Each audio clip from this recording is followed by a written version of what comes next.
Sektori fetar arsimor përbën një ndër shtyllat kryesore të bashkësisë fetare islame në vend, duke pasur në fokus zhvillimin e arsimit fetar dhe përgatitjen e kuadrove profesionale. Dhe pikërisht sot me mua në studio kemi drejtorin e sektorit fetar arsimor pranë bashkësisë fetare të BFI-së, Fejzullah Sadikun. Përshëndetje, i nderuar, mirë se erdhët në emisionin e Ritmi i ditës. Përshëndetje, zonja Leana, faleminderit për ftesën që më keni bërë që të jem sot këtu në emisionin tuaj. Unë shfrytëzoj nga rasti që fillimisht juve dhe gjithë teleshikuesit i përshëndes me përshëndetjen e bukur islame, paqja, mëshira dhe begatit e Zotit qofshin mbi ju. Mund të na thoni se cili është roli dhe misioni i sektorit fetar arsimor brenda riasetit të bashkësisë fetare islame? Po, patjetër.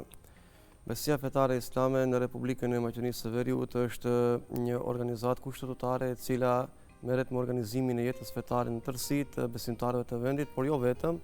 por po ashtu edhe të diasporës, gjithandej ku ka besimtarë muslimanë të cilët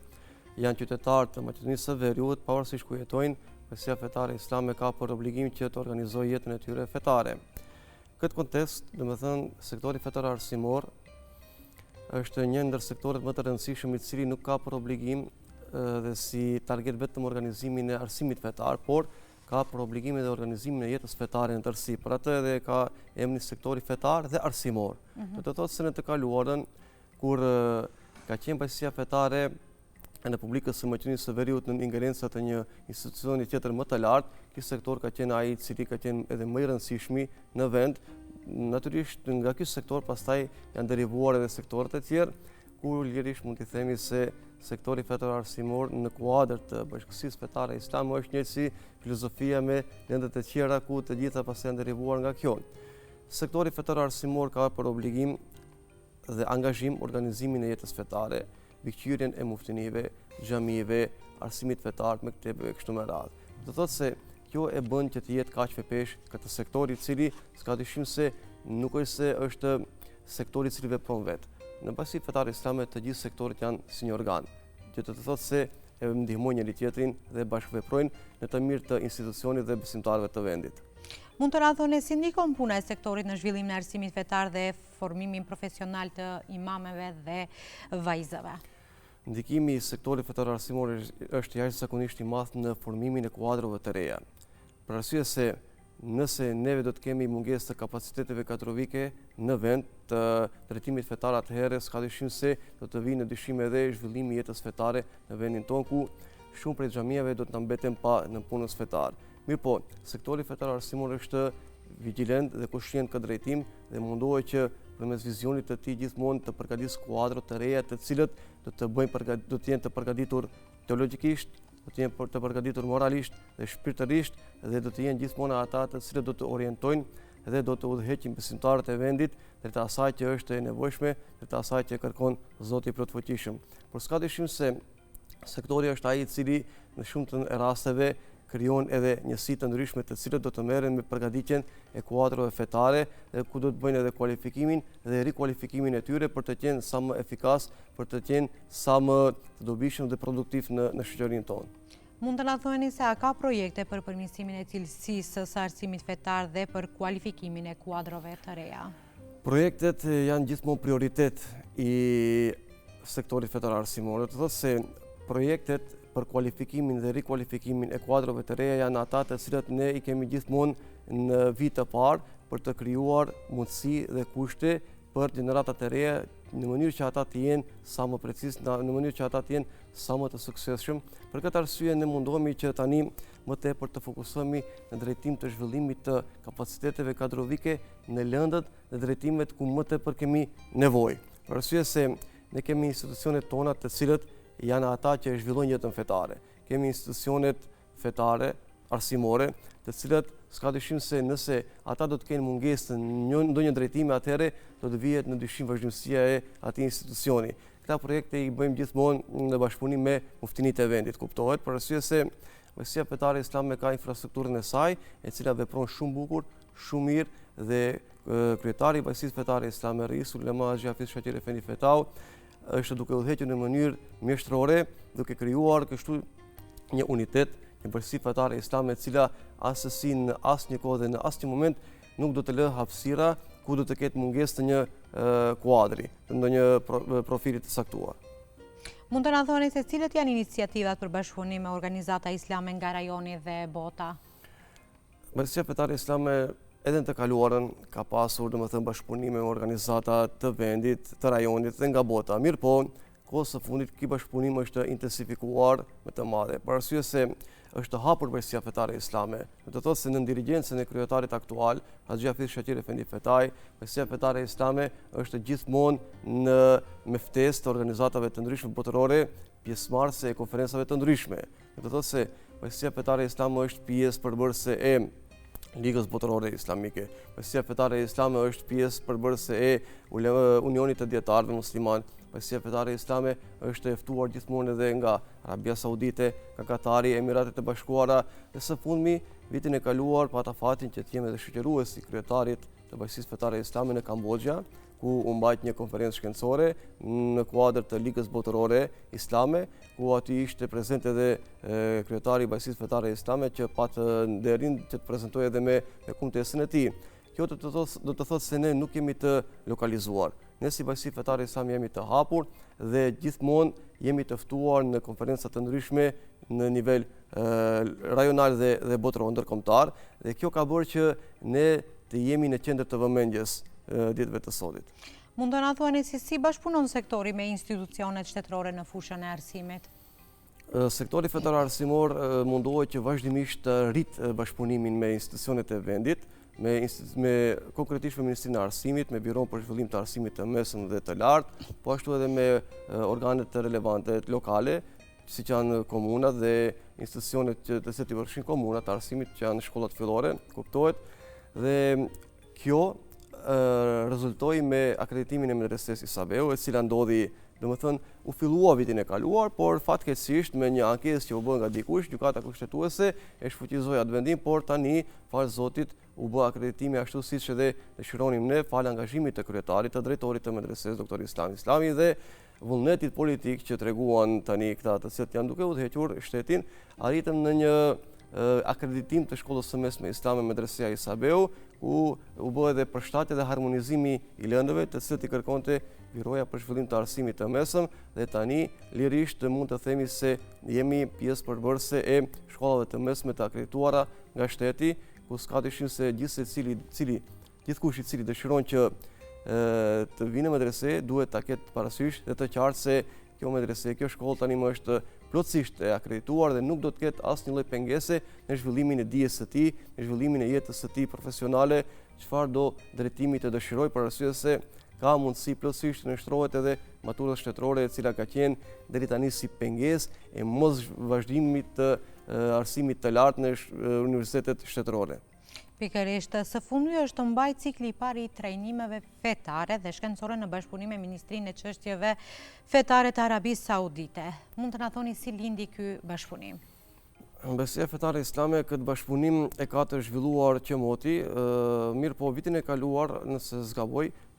Ministri i Çështjeve Fetare Islame të Thirrjes dhe Udhëzimit të Arabisë Saudite qëndroi për të vizitë këtu në Maqedoninë e Veriut, mes të cilave u nënshkrua një marrëveshje bashkëpunimi mes Reis Ulemas, Haxhi Hafiz Shaqir Efendi Fetaj dhe Ministrit për Çështje Fetare Abdulaziz bin Abdulatif Al Sheikh, e cila marrëveshje realisht përfshinte pika të ndryshme, ku njëra mes tyre ishte edhe këmbimi i përvojave fetare dhe arsimore. Në kuadër të kësaj, do të thotë se trajnues të mirëfillt, profesional, intelektual, të zhvilluar në aspektin akademik dhe fetar dhe shkencor, të vinë këtu te na të trajnojnë në punësit tanë, imamët, hatibët, muezinët dhe kështu me radhë, dhe e njëjta do të ndodhë në të ardhmen ku edhe ne do të shkojmë në Mbretërinë e Arabisë Saudite për të ndjekur edhe atje trajnime direkte. Mirë po, ky trajnim ndodhi edhe si pjesë e projektit të Vizionit 2030 që e ka të ndërmarrë princi i kurorës Mohammed bin Salman, i cili është pjesë e projektit Moderimi dhe Rruga e Mesme. Do të thotë se kjo është një projekt i vjeçarit të tretë, ku shkohet në filozofinë e moderimit dhe ndjekjes së rrugës së mesme. Dhe në kuadër të kësaj erdhi një ndër thirrësit shumë eminent të njohur të Arabisë Saudite, Ahmed El Musheiki, që është një doktor profesor, pavarësisht se ishte i ri nga mosha, mirë po ai u mundua që në mënyrë mjeshtërore të trajtojë temat të cilat më të vërtet janë jetike, janë shumë të rëndësishme dhe të nevojshme për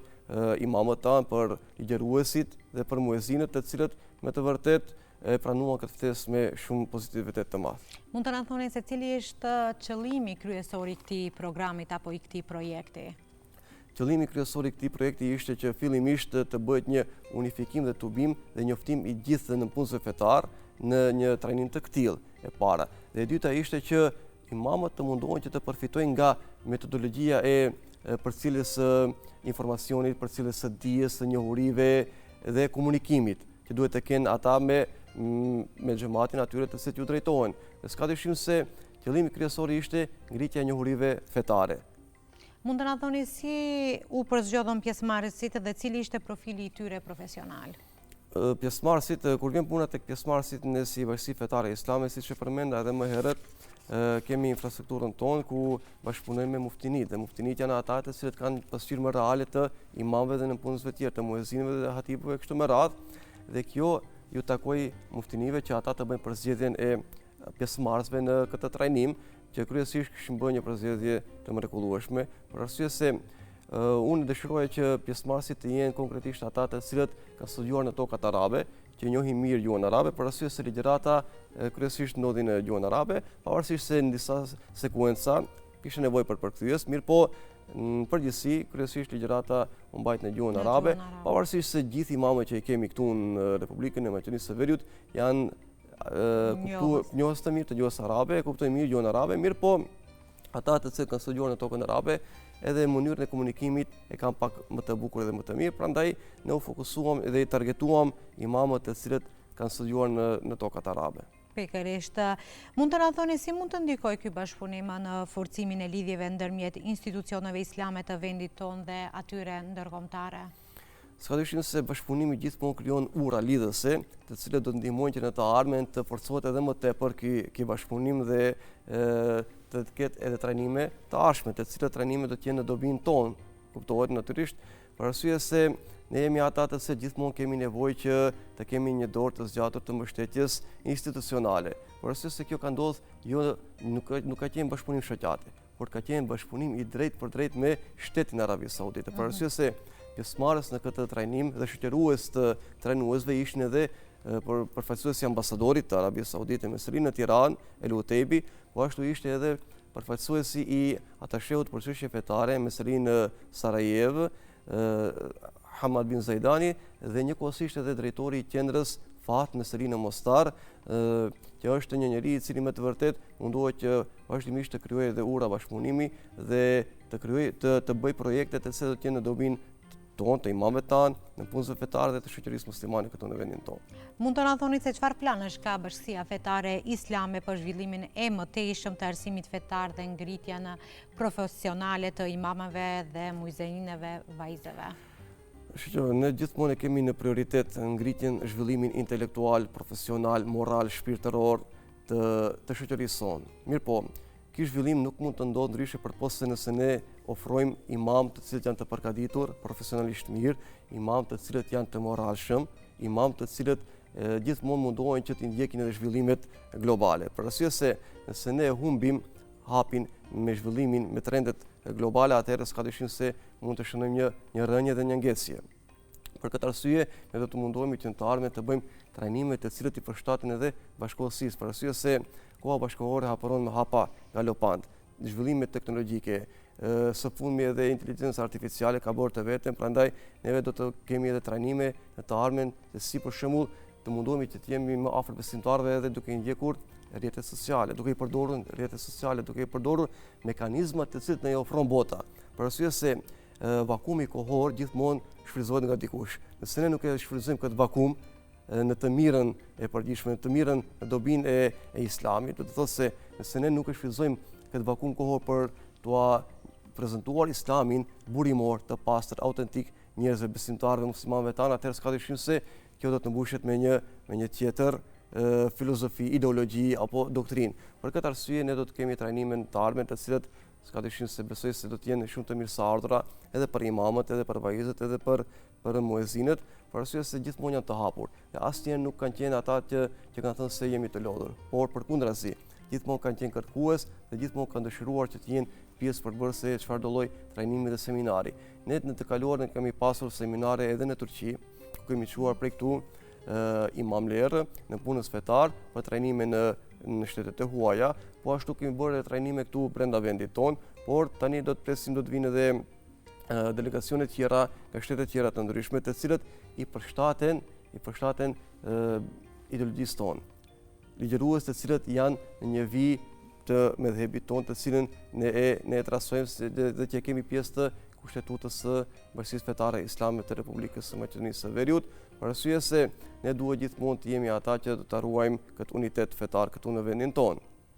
Më pasi që zotri Fejzullaj ju jeni edhe përgjegjës apo të themi drejtori i sektorit fetaro arsimor, si e shet ardhmën e edukimit fetar në shoqërinë tonë moderne? Shoqëria jonë duhet të ketë kujdes jashtëzakonisht të madh, për arsye se nëse shoqëria jonë tregohet e pakujdesshme ndaj përgatitjes fetare të familjeve të tyre, të fëmijëve të tyre, dhe nuk i orientojnë ata drejt mësimeve fetare në mektebet e xhamive të cilat ata i frekuentojnë, s'ka dyshim se atëherë cënohet apo rrezikohet e ardhmja fetare e asaj shoqërie. Për këtë arsye unë mendoj se fuqizimi i mektebeve dhe institucionalizimi i të njëjtave të bëjë që shoqëria jonë të ketë një të ardhme të ndritur dhe më pas të bëjnë ndjekjen e shkollave të mesme islame, siç i kemi domethënë medresia, që tani më është e akredituar dhe nuk ka nevojë që njeriu të ketë dyshime dhe hamendësime se nëse përfundon me këtë ku do të shkojë. Ka mundësi që të vazhdojnë drejtime të tjera, por ajo që është e rëndësishme do të thotë se është përgatitur edhe moralisht edhe fetarisht, ashtu siç duhet dhe siç kërkohet. Për këtë nuk duhet të ketë më asesi as pak droj. Unë mendoj se duhet ne në të ardhmen të jemi pak më tepër punëtor, të jemi më tepër të angazhuar në këtë drejtim, që të krijojmë edhe kushtet moderne, kushtet bashkëkohore për me qenë pak më joshës edhe mektepi për fëmijët, për arsye se kuptohet. S'ka dyshim se gjithsecili tenton që të ketë sa më tepër audiencë, sa më tepër ndjekës, por ajo që është më e mira për çdo një prind është që fëmijën e tij ta orientojë drejt mësimeve fetare në mektebin e xhamisë ku ai e frekuenton. Ju faleminderit edhe një herë që ishit pjesë e emisionit tonë në ritmi i ditës dhe dhatë një mesazh në fund shumë të mirë, domethënës pikërisht për fëmijët, por në atë kohë edhe për prindërit që ti orientojnë, ti drejtojnë fëmijët aty ku duhet, ku mundet dhe pse jo mandej e ardhmja kur do të rritën të vendosin vetë. Ju faleminderit edhe një herë. Faleminderit juve për ftesën. Shifemi. Patjetër. Për çfarë do projekti ne jemi këtu të hapur, gjithmonë kemi bashkëpunuar me Bashkinë Fetare Islame. Ju faleminderit edhe një herë që ishit pjesë e emisionit tonë në ritmi i ditës.